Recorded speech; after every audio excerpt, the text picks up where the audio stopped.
Hi guys, I want to introduce myself. My name is Vlada, and today I'll be showing you a quick recipe of how to make calzone. So technically it's, you start over the pizza dough, and it's a stuffed pizza, usually stuffed with tomato or mozzarella.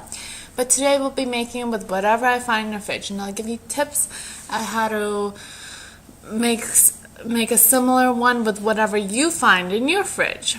I know that I'll always find tomatoes and onions in my fridge, so we'll start with that, and then I will be sauteing these vegetables with some balsamic because the reduction of the balsamic will add some sweetness, and then I will add some red chili pepper flakes that will add some spice, and then we'll be making the pizza dough from scratch since it is technically really easy. And then once you see how to make it, maybe you'll try this at home. So let's start out by making the pizza dough. So let me show you how easy it is to make pizza dough. All you need is 1¼ cups of strong white bread flour with a pinch of salt, and you need a 1/4 teaspoon of dried yeast, rapid rise, so you don't have to let the dough sit for long. Then you need a 1/4 cup of olive oil, and I have 75 milliliters of water. I'm going to put this all in my KitchenAid mixer, and it will do the job for me. And then after that, you let the dough sit for an hour, and then we'll work from there.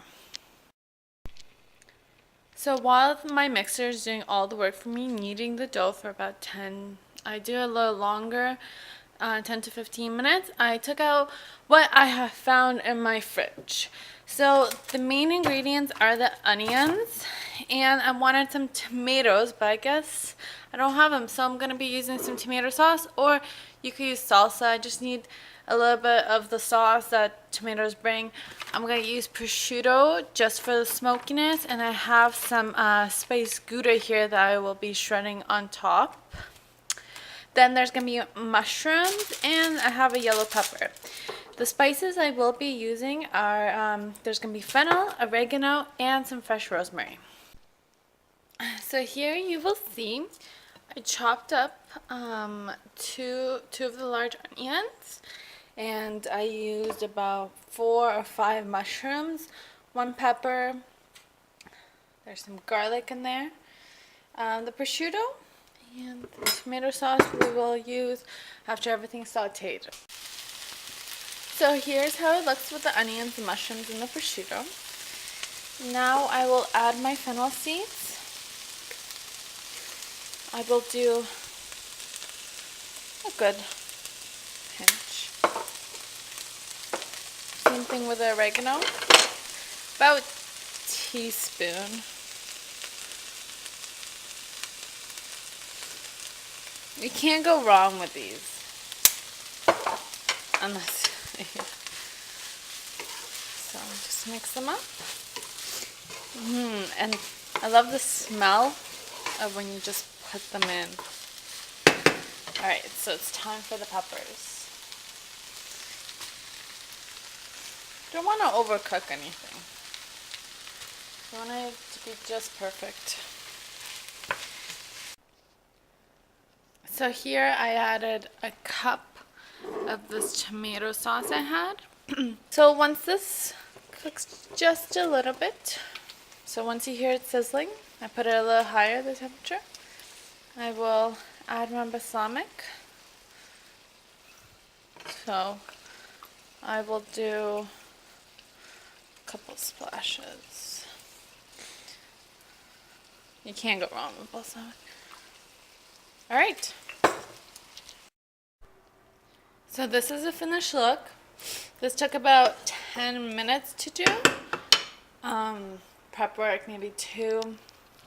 I tasted it. It tastes wonderful. The balsamic makes it sweet. It's not very spicy, so I could add a little more chili flakes, but I won't. There's a lot of oregano. It's perfect seasoned with oregano and fennel and the rosemary. I will actually add more rosemary. And then I grated my cheese here. So I'm just waiting for the dough to rise a little bit more, and then I'll roll it. So here we go. The 8-inch circle. Just used a plate to cut it. Not all of them are perfect. I don't think things have to be perfect. So now I'm going to scoop on the half side, leaving a little bit on the sides. So when I fold over, you could either use beat one egg and put them together. That's what I'm gonna do. So here we go. I cut the dough into 4, made the 8-inch circles. I wasn't very precise with them, and I stuffed the hell out of them because I like, if I'm gonna eat carbs, it better have a very good filling and lots of it. So for the corners, I just folded it over and then did the egg wash. So I'm gonna put them in the 400 Fahrenheit or 200 Celsius oven, and I'm gonna cook them 10 to 15 minutes until they're golden brown. So this is the finished product. Look how much it has rose up from what it was. I'll show you the ones in the oven. Look how they look. I can't wait to eat them, and they smell phenomenal. So since I showed you how easy it is, and you can fill them up with whatever you want, I hope you'll do this at home because they're a great snack. Dinner, mostly snack, and you could take them wherever you want. Picnics. Alright, I hope you follow my recipe, or I'll give you some inspiration to want to cook.